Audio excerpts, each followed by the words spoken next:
Alien fans rejoice. After the very nearly criminally bad Aliens Colonial Marines, Sega is back with a game that doesn't look like it was lobbed together in the lunch breaks during the development of Borderlands 2 DLC.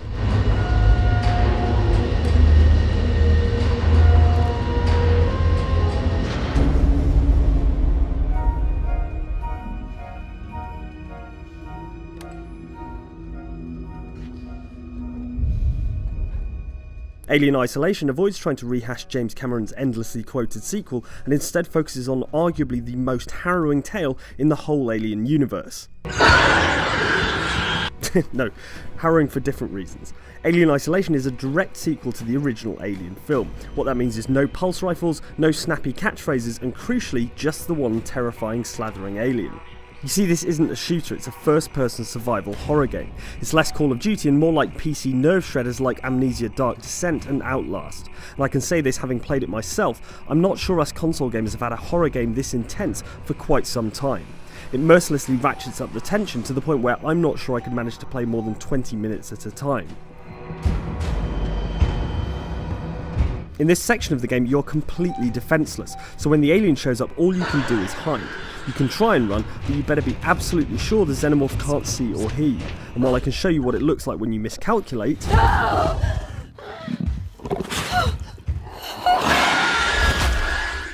you kind of have to be playing it for yourself, preferably in a darkened room with headphones, to get the full effect.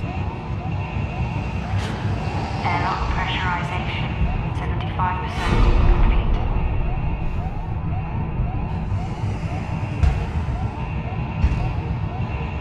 So how does this game fit into the Alien universe, and how does the story pick up after the events of the original movie?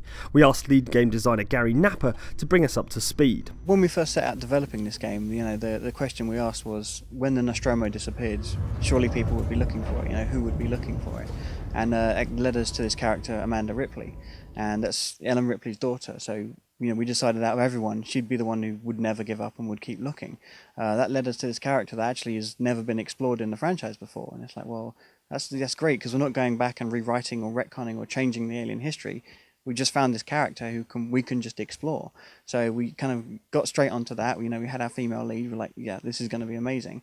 And then we kind of got this situation where we said, okay, well, she's found the flight recorder. She's got information about the flight recorder, and she's going to go and search for it. And that leads her to this Sevastopol station, where unfortunately she finds an alien. And we put you basically, both the character and the player, in the situation from the film where you're in this one location that's absolutely terrifying with one alien character, and it's pretty intense. Which is a good thing, obviously. Having one alien means the thing remains deadly and therefore scary throughout the entire game, rather than the endless waves of dumb, flimsy bugs we mowed down in Colonial Marines. But surely you can't have a game with just one enemy. Well, we do have other threats on the station that are present in the game, but the thing that's always a constant fear of the player is that shadow around that corner could be the alien. And that's a really interesting gameplay dynamic for me to work with as a designer, because, we can look at situations where normally you'd be thinking, how do I solve this? But what players do is they approach it and they go, how do I solve this without attracting the alien?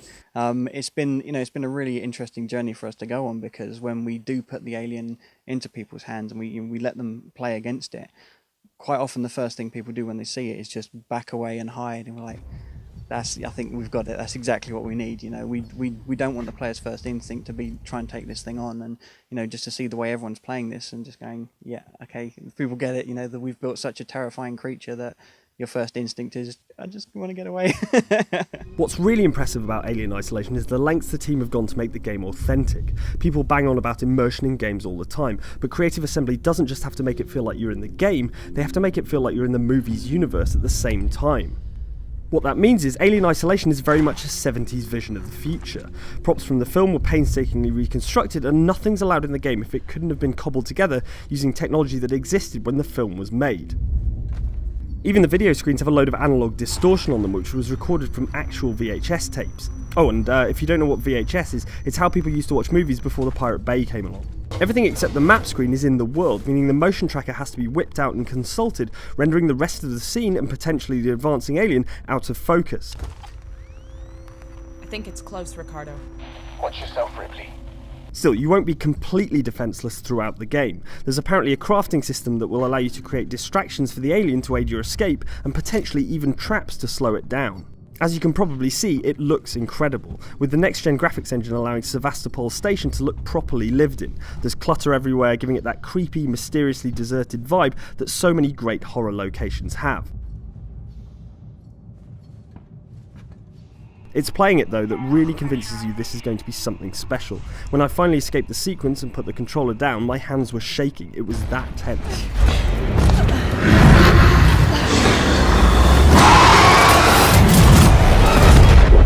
Airlock opening. Stand by. Of course, we still have questions. How will the pacing keep us interested between these more intense moments? Will the story match the quality of the setting? And will those other threats Gary mentioned be as entertaining and exciting to evade? Regardless, what's immediately clear is that this is as much a labour of love as Gearbox's game was a soulless rush job. This should do it. Oh, and here's a final thought before you leave us. It's a good job Gearbox's game was delayed for so long that this game was already well in development when Colonial Marines finally came out.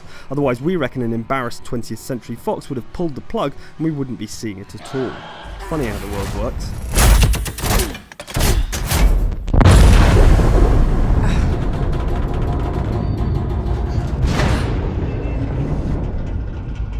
If you enjoyed this look at a brand new Xbox One game, please do like and subscribe for loads more on new games in 2014. Thanks for watching and we'll see you next time on Outside Xbox.